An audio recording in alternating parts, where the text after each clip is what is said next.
Hi friends, welcome to Revolution Time. இன்னைக்கு நம்ம இந்த வீடியோல எதை பத்தி பார்க்க போறோம்னா இஸ்ரேல் ஈரான் வார் பத்தி தான் பார்க்க போறோம். அதாவது ஜஸ்ட் இமேஜின் பண்ணி பாருங்க, ஒரு ஸ்டூடெண்ட் வித் பிக் ட்ரீம், அதாவது நம்ம லைஃப்ல இதை அச்சீவ் பண்ணணும் அப்படின்ற ஒரு ட்ரீமோட ஒரு ஸ்கூல்ல உட்காந்து படிச்சுட்டு இருக்கும் போது அந்த ஸ்கூல்ல நடந்த ஒரு அட்டாக்ல கிட்டத்தட்ட 80+ ஆஃப் ஸ்டூடெண்ட்ஸ் வந்து அந்த இடத்துல இறந்து போறாங்க. அதாவது வந்து இதுக்கு எல்லாத்துக்கும் ஒரு காரணம் எதுன்னு பார்த்தீங்கன்னா, ரெண்டு நாட்டுக்கு இடையான ஒரு போர். அதுதான் வந்து இத்தனை மாணவர்களோட இறக்கிறதுக்கான ஒரு காரணமா இருக்கு.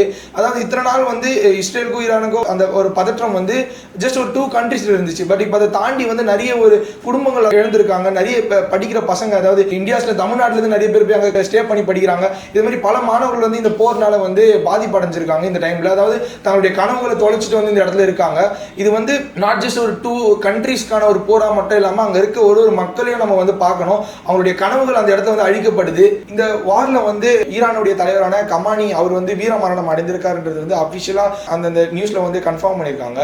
பட் இதெல்லாம் தாண்டி வந்து நம்ம பார்க்க வேண்டியது என்னன்னு பார்த்தீங்கன்னா, இப்போ இந்த கமானி அப்படின்றது இறந்துருக்கு வந்து இந்தியாவில இருந்து மட்டும் இல்லாமல் எல்லா கண்ட்ரீஸ்ல இருந்துமே ஒரு வாய்ஸ் ரைஸ் பண்றாங்க. முஸ்லிம்ஸ் வந்து இப்போ நம்ம சென்னையிலேயே பார்த்தீங்கன்னா வந்து அவர் மறைந்ததுக்கான ஒரு போராட்டத்தை வந்து நடத்திட்டு இருக்காங்க. பல பேருடைய ட்ரீம் வந்து இந்த வார்னால வந்து அழிஞ்சிருக்கு. இங்கேருந்து படிக்க போன பசங்களா இருக்கணும் சரி, எல்லாருடைய ட்ரீமே வந்து இந்த ஒரு 2 நாட்டுக்கு இடையான ஒரு போர்னால வந்து பல பேருடைய லைஃப்ஸ் வந்து இங்கே மறைஞ்சிட்டு இருக்கு.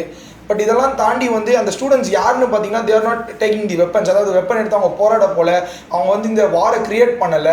அவங்களுடைய எய்ம் எல்லாமே வந்து படிக்கணும், நம்ம வாழ்க்கையில் முன்னேறணும் அப்படின்ற ஒரு நோக்கமாக மட்டும் தான் அந்த ஸ்டூடெண்ட்ஸுக்கு இருக்கு. பட் அவங்களுடைய லைஃப்ஸ் வந்து இன்னைக்கு வந்து கேள்விக்குறியாக இருக்கு. அந்த நாட்டோட லைஃப்ஸ் மட்டும் இல்லை, இங்கேருந்து பல கண்ட்ரீஸ்லேருந்து அங்கே ஈரானில் போய் படிக்கிற ஸ்டூடெண்ட்ஸாக இருக்கட்டும் சரி, அது மட்டும் இல்லை, ஈரான் திருப்பி தாக்கிறதுனால இஸ்ரேலில் இருக்க ஸ்டூடெண்ட்ஸாக இருக்கட்டும் சரி, இப்போ துபாயில் அட்டாக் பண்ணியிருக்காங்க, அங்கே இருக்க ஸ்டூடெண்ட்ஸாக இருக்கட்டும் சரி, எல்லாருமே வந்து இதில் பாதிக்கப்படுறாங்க. அதாவது வந்து நம்ம இங்கே வந்து எல்லா நாட்டுடைய போர் தாண்டி வந்து நம்ம ஹியூமனிட்டியை பத்தி பேசணும். இங்க வந்து எல்லாம் நம்ம பிரதர்ஹுட்னு நம்ம பேசிட்டு போயிடுறோம். பட் இந்த வார்லாம் எதுக்கு அப்படின்ற ஒரு கொஸ்டின்ஸ் வந்து இங்க ரைஸ் ஆகுது. எதனால வந்து இந்த 2 கண்ட்ரிஸ் வந்து சண்டை போடுறாங்க, எந்த அவங்களுடைய இஷ்யூஸ்னால பல உயிர்கள் வந்து இங்க போகுதுன்ற வந்து கேள்வி வந்து யாருமே எழுப்ப மாட்டேங்கிறாங்க. அங்க நடந்திருக்க அந்த போர்ல வந்து இப்போ கமானி வந்து அவர் வந்து இறந்திருக்காரு. அது வந்து ஒரு பொலிட்டிக்கல் சேஞ்சா இருக்கும். பட் ஒரு ஸ்டூடெண்ட்ஸோட இழப்புன்றது வந்து ஒரு ஹியூமனிட்டியை வந்து ஒரு அஃபெக்ட் பண்ற ஒரு விஷயமா காணப்படுது. ஏன்னு பாத்தீங்கன்னா, இப்போ இந்த நடக்கிற போர்லாம் வந்து இந்த நாட்டுல அந்த நாட்டுல அட்டாக் பண்றதா வந்து ஒரு ஹிஸ்டரியா மாறிடும்.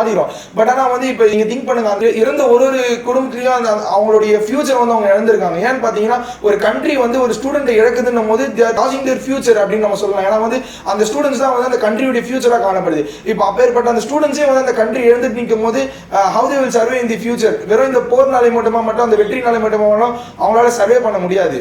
நீங்கள் ஃபைனலாக என்னன்னு பார்த்தீங்கன்னா, வார் கிரியேட்ஸ் ஹெட்லைன்ஸ், பட் அந்த பீஸ் வந்து ஒரு நெக்ஸ்ட் ஜென்ரேஷனை வந்து கிரியேட் பண்ணுது.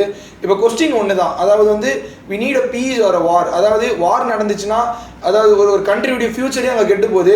பட் அதே கண்ட்ரி வந்து பீஸ்ஃபுல்லாக இருந்துச்சுன்னா it creates the next generation அப்படின்றத வந்து நம்ம இங்கே சொல்லலாம். This is revolution time which we stand always for the awareness and will always stand for the humanity. Thank you.